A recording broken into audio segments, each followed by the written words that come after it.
ఖమ్మం జిల్లా అమ్మపల్లి గ్రామ రైతులను భూ కబ్జాలకు పాల్పడుతున్న రియల్ ఎస్టేట్ వ్యాపారులు భయభ్రాంతికి గురిచేస్తున్నారు. అమ్మపల్లి రెవెన్యూ పరిధిలో వ్యవసాయ భూములు ఏర్పాటు చేసిన రేకుల షెడ్లను రియల్ ఎస్టేట్ వ్యాపారులు ధ్వంసం చేశారు. అమ్మపాలెం రాజతండ గ్రామాల సమీపంలో కొందరు వెంచులు ఏర్పాటు చేశారు.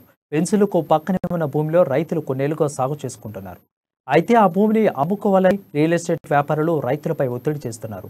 అమ్మడం ఇష్టం లేదని చెప్పిన రైతులను తీవ్ర ఇబ్బందులకు గురి చేస్తున్నారని బాధితులు వాపోతున్నారు. ఈ క్రమంలోనే సదరు భూమిలో ఉన్న రేకులను ధ్వంసం చేశారు. తమ షెడ్డును కూల్చేసిన రియల్ ఎస్టేట్ వ్యాపారులపై చర్యలు తీసుకోవాలని రైతులు డిమాండ్ చేస్తున్నారు. మా అమ్మగారి పేరు మీద సర్వే నెంబర్ 595లో పొలం ఉంది. ఆ పొలానికి అంటే ఈ 6:30 వరకు మేము ఇదే స్థలంలో ఇక్కడే పనిచేసుకుంటా ఉన్నాము. మేము ఇక్కడి నుంచి వెళ్ళిపోయిన తర్వాత 9-10 సమయంలో డోజర్లను తీసుకొని వచ్చి జేసీబీలను పొలాలు అమ్మడం అవసరం లేదు, మా అమ్మ నాన్న కోసం అని చెప్పి ఆ పొలాలు ఉంచడం జరిగింది. బ్లాక్ చేసి పెట్టేసి వ్యవసాయ భూముల్ని ఎట్టి పనికి రాకుండా 25 సంవత్సరాల తర్వాత అయ్యే డెవలప్ చేయాల్సిన అవసరం ఏంటి? మా భూమిలో మేము నిర్మించుకున్నటువంటి షెడ్డును పడేయాల్సిన అవసరం ఏంటి? వీటన్నిటి మీద తగు విధంగా విచారణ జరిపించి మాకు న్యాయం చేస్తారనే ఉద్దేశంతో ప్రెస్ ముందుకు రావడం జరిగింది.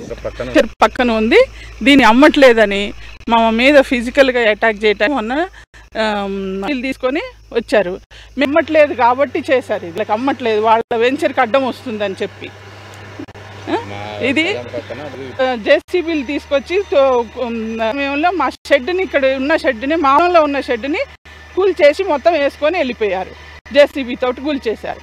వాళ్ళ మీద నుంచి జేసీబీ దేశపాతన అని చెప్పి మొన్న బెదిరించిండు అక్కడ అడ్డం నిలబడితే. మాకు న్యాయం చేసి ఈ survey number 595 survey number passbook ఉంది, అన్నీ ఉన్నాయి, మా డాక్స్ మాకు ఉన్నాయి, అన్నీ ఉన్నాయి. మా అమ్మగారి పేరు మీద సర్వే నెంబర్ 595లో పొలం ఉంది. ఆ పొలానికి వారం రోజులుగా